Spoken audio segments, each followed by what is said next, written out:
अस्सलाम वालेकुम स्टूडेंट्स, कैसे हैं आप सब लोग? होप सो ठीक ठाक होंगे। जी बेटा, हमारा जो आर्टिफिशियल इंटेलिजेंस का सब्जेक्ट है उसमें मैंने प्रीवियसली आप लोगों को सर्चेस के बारे में बताया कि डिफरेंट सर्चेस हैं, वो डिफरेंट बुक्स हैं ना आपके सिलेबस के अंदर इंक्लूडेड, तो आप उसको फॉलो कर सकते हैं। ओके, ये जो आर्टिफिशियल इंटेलिजेंस इल्यूमिनेटेड की बुक है, ये वाली बुक ओपन की हुई है मैंने आपके फ़ाइनल थ्योरी के अंदर, ठीक है। तो ये यहाँ पे भी अवेलेबल है और भी एक और जगह पे भी अवेलेबल है, आर्टिफिशियल इंटेलिजेंस इल्यूमिनेटेड, ठीक है। नहीं मिलती तो फाइनल थ्योरी में से आप उसे ओपन कर लें, तो इसमें से ना चीज़ें हाईलाइटेड हैं जो हमने पढ़नी है। तो जो नई भी हाईलाइटेड आपका जो लिस्ट है आर्टिफिशियल इंटेलिजेंस, उसकी प्रोग्रामिंग लैंग्वेजेस के बारे में आप लोगों को बताना ज़रूरी है। इंट्रोडक्शन तो बहुत डिटेल से हो गया, हिस्ट्री भी बहुत डिटेल से हो गई, उसके बाद हमने सर्चेस भी सारी कर ली हैं, तो आप सर्चेस भी डिटेल में कर सकते हैं। इसके आगे फर्दर जब हम जाते हैं ना इस बुक के, तो आपकी जो सर्चेस हैं वो भी डिटेल में है, नहीं तो आपके हैंड्स आउट हैं उसमें भी डिटेल में अवेलेबल है।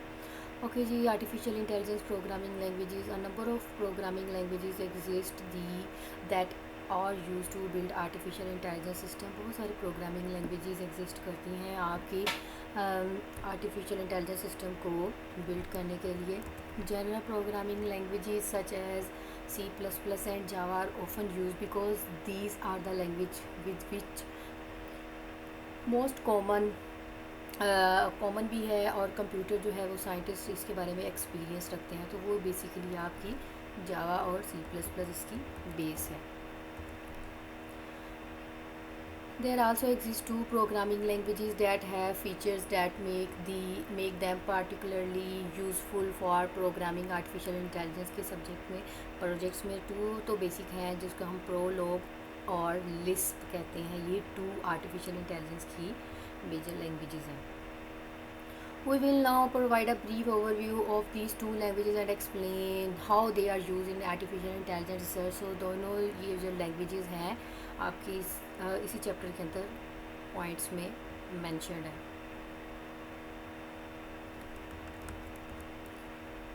Prolog, programming in logic. Prolog stand for क्या है आपकी? Programming in logic is a language design to enable programmers to build a database of facts and rules. ये आपकी ऐसी लैंग्वेजेस हैं जो आपके जो प्रोग्रामर्स होते हैं उनको डेटाबेस जो फैक्ट्स और रूल्स बनाने के लिए हम यूज़ करते हैं।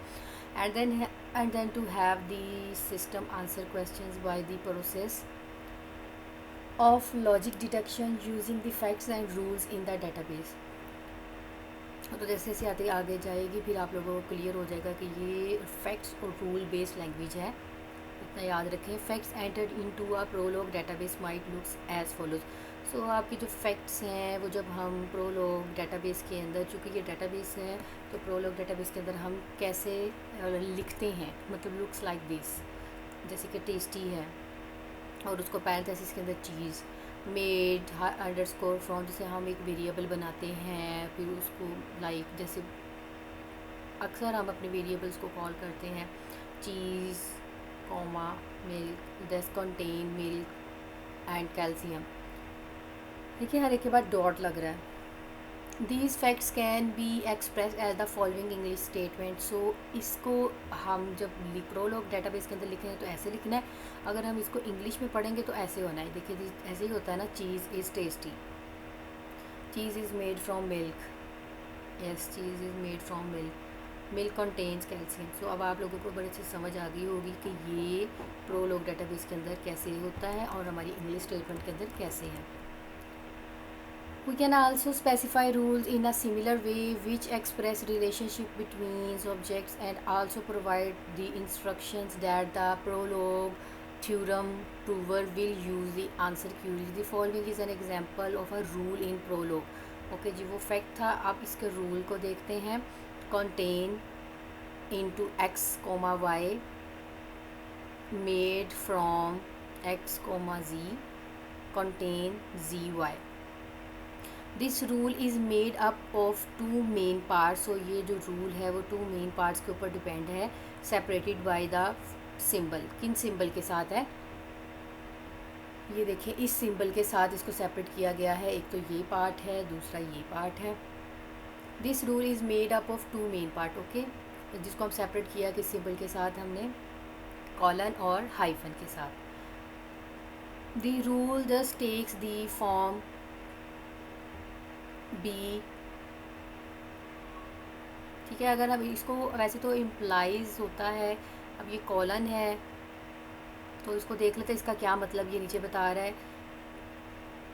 ए इम्प्लाइज बी है, इसको इस रिवर्स में फॉर्म में पढ़ेंगे, देख लेते हैं। Which means if A is true, इसका क्या मतलब है, अगर ए ट्रू हो देन बी इज़ ट्रू, अगर ए ट्रू हुआ तो बी भी ट्रू हो जाएगा, क्योंकि ये वाली वैल्यू जो होती है ना ऑलवेज इधर वाली साइड को असाइन की जाती है। और ए इम्प्लाइज बी, यस, इसको इम्प्लाइज पढ़ेंगे हम यहाँ पे।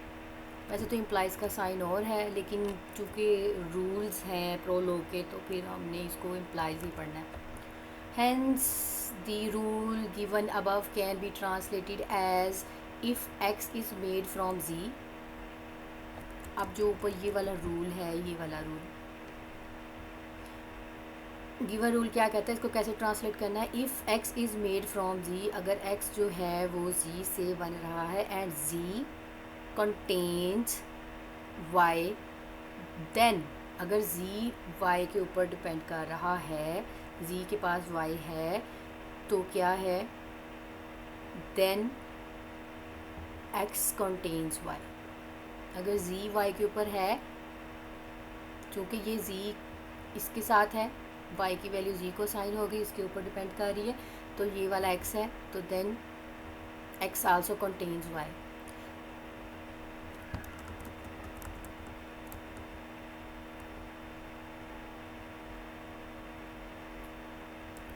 सो फर्दर अगर हम ये चैप्टर्स के अंदर हमारा इंट्रोडक्शन हुआ तो हम इसमें देख लेंगे इसके को जो भी रूल्स हैं उसको यूज़ किए जा रहे हैं in detail. Having enter the 3 facts and 1 rule given above, the user might want to ask the system a question. अब ये क्वेश्चन मार्क है, कंटेन चीज़ और कैल्शियम।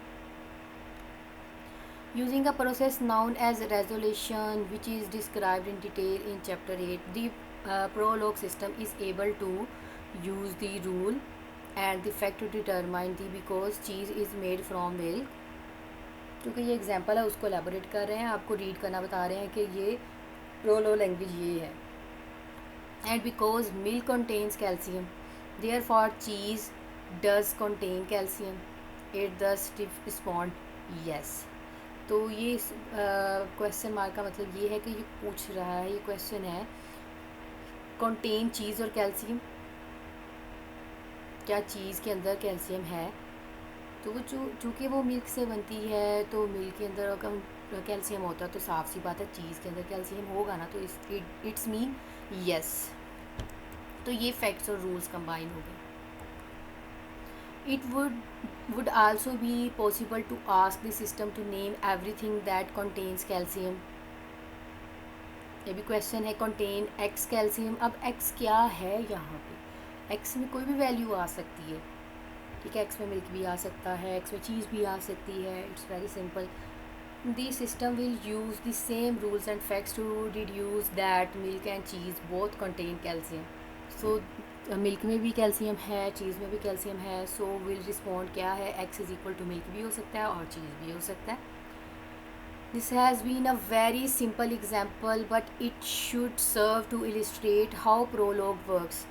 ओके ये तो समझ आ गया कि बहुत सिंपल है, लेकिन आपका जो प्रोलॉग है वो कैसे काम करता है। For more complex databases of facts and rules are routinely built using Prolog. तो जो भी आपकी डाटा बेसिस हैं प्रोलॉग की वो ये वाली लैंग्वेजेस यूज़ कर रहे हैं। And in some cases simple database are built that are able to solve complex mathematically problem। और आपकी जो प्रोलॉग है वो complex mathematical problem को solve करने के भी काम आती हैं। Prolog is not an efficient programming language and so far many problems a language such as C++ would be more appropriate। so देखेंगे इतना ज़्यादा इसमें complexity है तो फिर आपकी जो C++ लैंग्वेज है वो ज़्यादा अप्रोप्रिएट है। इसकी मतलब हम प्रोलॉग की बजाय हम कहते हैं कि C++ को यूज़ करें जाए, उसके कीवर्ड्स हमारे लिए ज़्यादा आसान है। In cases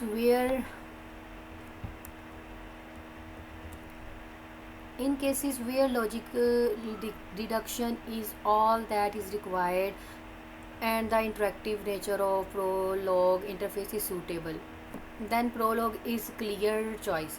अगर आप मतलब लॉजिकल डिडक्शन करवानी है, रिड्यूस करवानी है, यहाँ पे भी इंटरेक्टिव नेचर शो करवानी है, interface just like this show करवाना है, सिंपल काम शो करवाना है या मैथमेटिकली प्रॉब्लम सॉल्व करनी है, तो देन आपकी प्रोलॉग जो है वो बेस्ट है.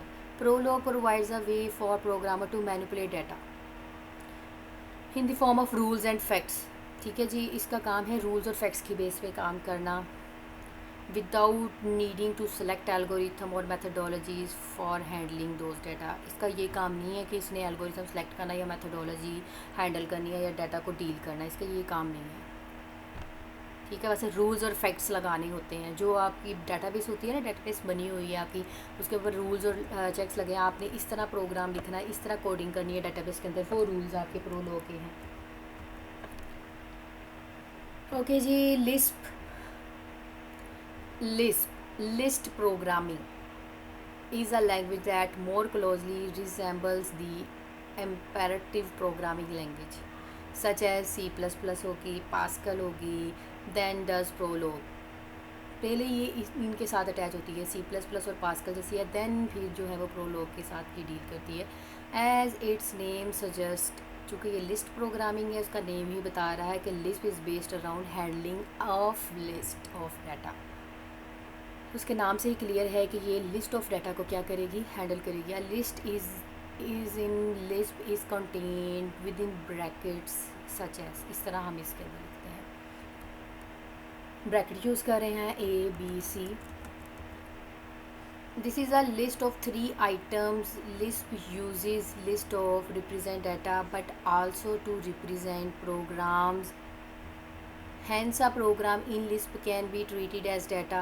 उसमें लिस्ट रिप्रेजेंट करते हैं. This introduce the possibility of writing self modifying programs in list. So इसमें ही हम जो है सेल्फ मॉडिफाई कर सकते हैं, क्योंकि हम लिस्ट की फॉर्म में काम कर रहे होते हैं, लिस्ट बनाई होती है, तो मॉडिफाई किया जा सकता है, शफलिंग की जा सकती है.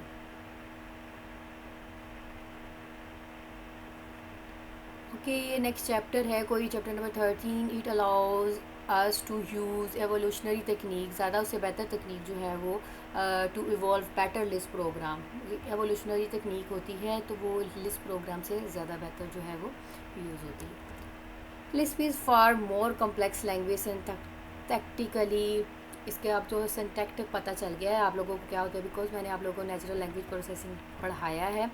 देन प्रोलॉग, ये सिंटैक्ट बेस इसके ज़्यादा कॉम्प्लेक्स होते हैं प्रोलॉग के. इस पर प्रोलॉग को देखा है या ना आप लोगों ने, कितनी इजी वर्ड्स हैं. इंग्लिश लाइक स्टेटमेंट येस और नो में आंसर होता है उसका. And so we will not present any detail on its syntax here. It provides the usual kind of mechanism the other programming language provide, जैसे कि assignment हो गया, looping, evaluating functions and conditional control, if then. It also provide a great deal of list manipulation function. चूँकि already बता दिया है कि इसमें हम शफलिंग कर सकते हैं, चेंजेस कर सकते हैं, हमारे लिस्ट की मैनिपुलेशन हो सकती है, जैसे कि such as car and CDR which are use to return the first entry in a list and all the entries except for the first entry respectively. तो ये कार और CDR के बारे में बताया गया कि ये फंक्शन इस तरह यूज़ होता है. तो ज़्यादा कॉम्प्लेक्स है, हम इसको याद रखना जो है वो हमारे लिए कॉम्प्लेक्स हो जाता है. तो ये ओवरऑल इस चैप्टर की समरी दी गई है. बेसिकली पर्पज़ था आप लोगों को AI की मेजर ये है जो प्रोलॉग एंड लिस्ट जो है इसके बारे में गाइड करना, ये क्या होती हैं. तो आप लोगों को ये पता होना चाहिए बड़े अच्छे से. और देख लेते हैं नेक्स्ट.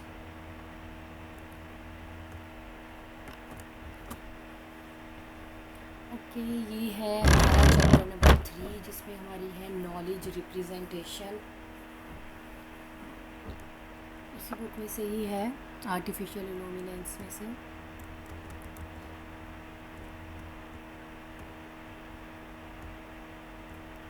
ओके जी, the point number 3.2, the need for a good representation. So अब एनी मेथड्स हैं गुड रिप्रेजेंटेशन के। अब ये रिप्रेजेंटेशन क्या है, आपका वेरिएबल भी हो सकता है, कोई भी रिप्रेजेंटेशन हो सकती है। तो हम one by one step by step इसको देख लेते हैं।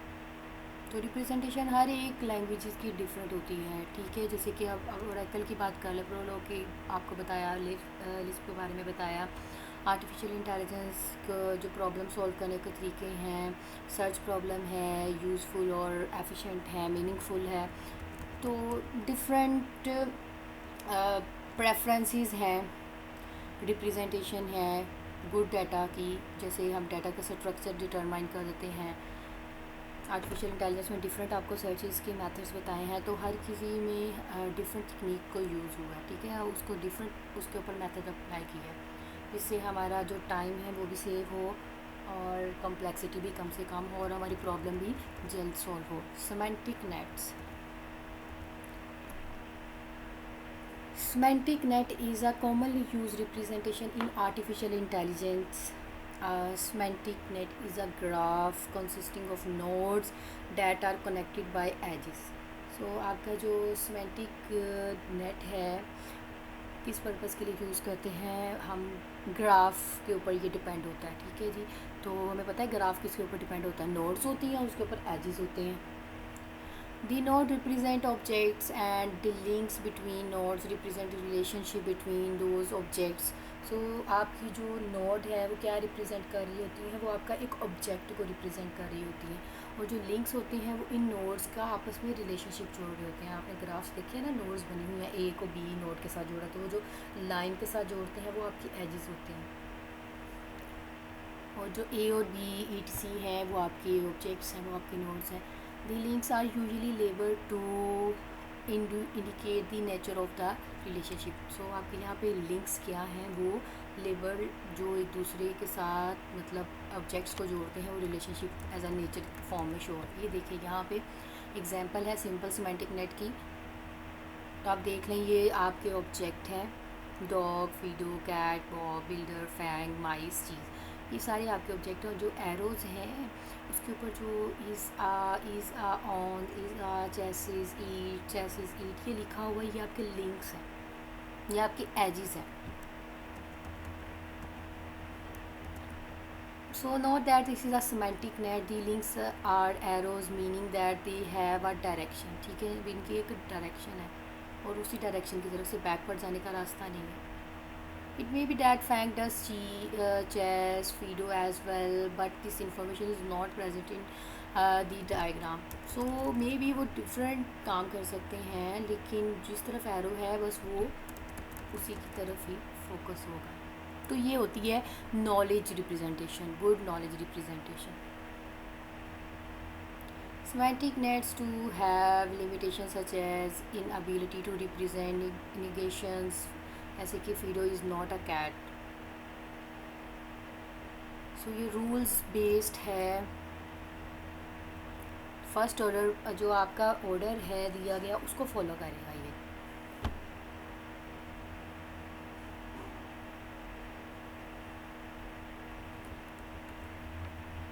एंड देन ये the specific objects are generally referred to as instances of a particular class. तो वो आपका जो रेफर्ड किसको कर रहा है, जो आपके ऑब्जेक्ट है वो एक इंस्टेंस है और एक पार्टिकुलर क्लास को रिप्रेजेंट कर रहा है, ठीक है। कैटेगरी होती है ना, जैसे इंसान होता है उसकी कैटेगरी होती है, इसी तरह डिफरेंट एनिमल्स है तो उनकी भी अपनी क्लास की कैटेगरीज होती है।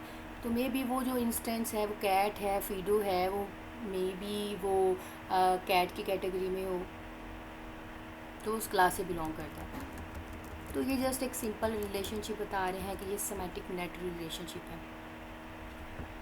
The particular choice of semantic net representation for a problem with have great bearing on how problem is solve, कि हमने इस प्रॉब्लम को कैसे सॉल्व करना है, ठीक है। जैसे हम डिक्शनरी में से वर्ड्स फाइंड आउट करते हैं, हमें वर्ड्स के मीनिंग मिल जाते हैं, तो इसी तरह ये आपकी आर्टिफिशियल इंटेलिजेंस के अंदर है सेमेंटिक नेट के, हम इस फॉर्म में अपने प्रॉब्लम को सॉल्व कर सकते हैं ज़्यादा इजीली रिप्रेजेंटेशन करके।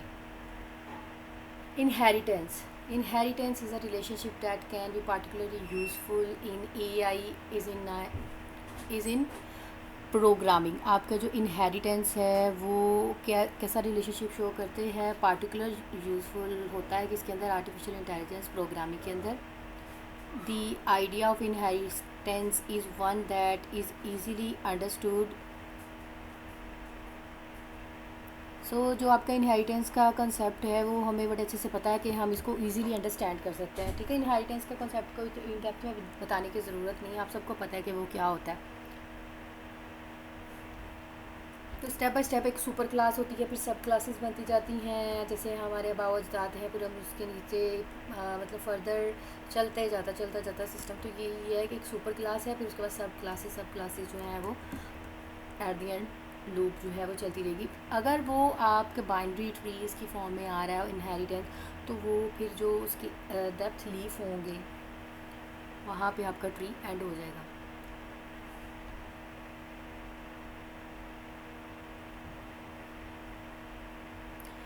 As has been shown, although inheritance is useful way to express generalities about a class of object, in some cases we need to express exceptions to those generalities, such as male animals do not give birth or female dogs below the age of 6 months do not have give birth. So in such cases we say that the default value, so इस तरह के form में हम इसको default value कहते हैं, और has been overridden in the subclass.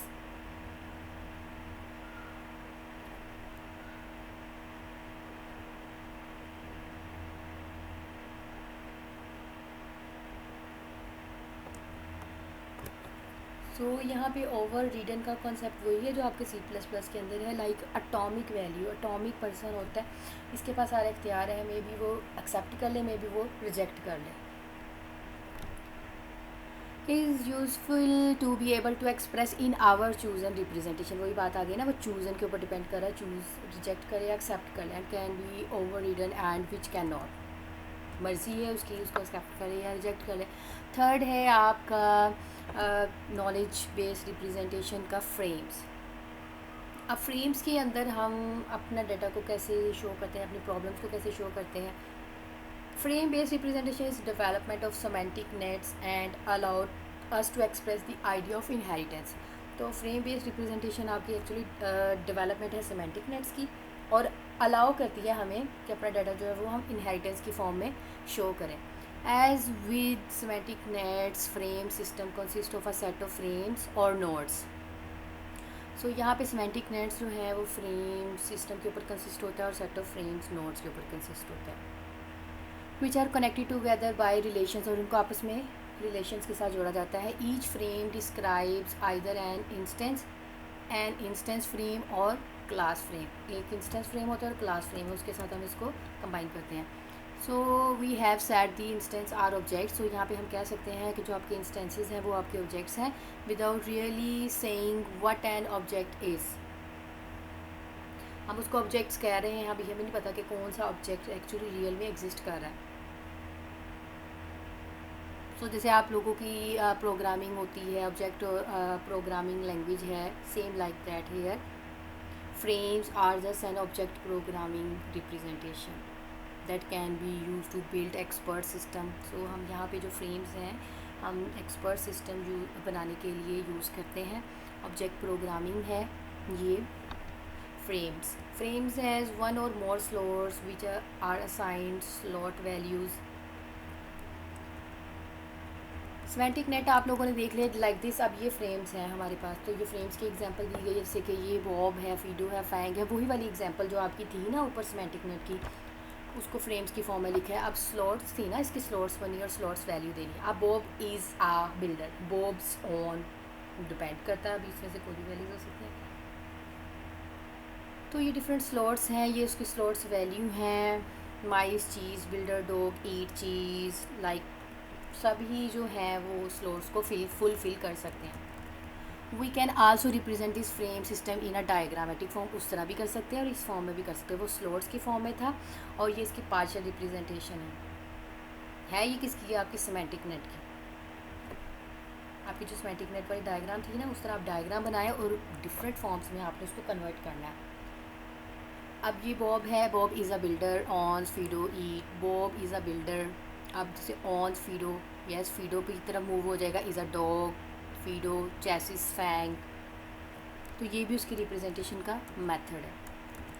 We when we say Fido is a dog, we really mean Fido is an instance of the class dog. So हमें पता चल गया कि वो क्लास डॉग से रिप्रेजेंट कर रहा है और Fido is the member of a class of dog. Hence is a relationship is very important in frame based representation. So यहाँ पे frame based में actually relationship बहुत important हमें पता होना चाहिए हर चीज़ का, because it is enable us to express the membership of the classes. So this relationship is also known as generalization, because referring to the class of mammal is more general than referring to the class of dog.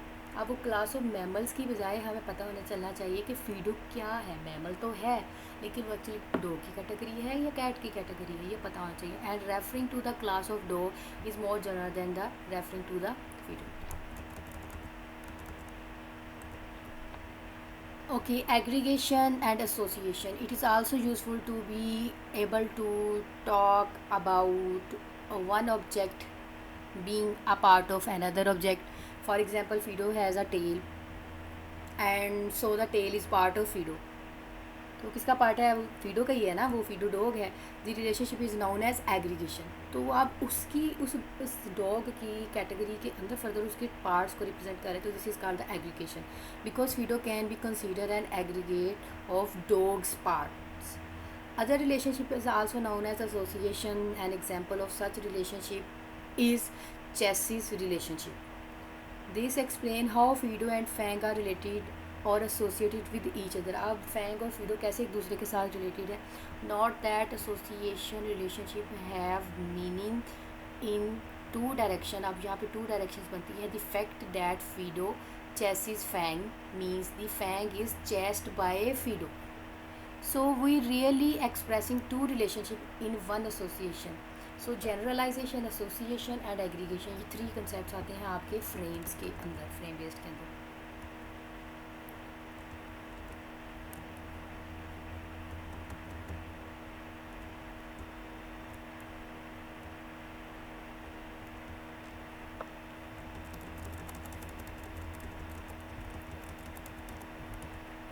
Okay students, आप लोगों का lecture यहाँ पे wind up होता है. हम इसको next lecture में देख लेंगे. अपना बहुत सारा ख्याल रखिएगा. Good luck. अल्लाह हाफ़िज़.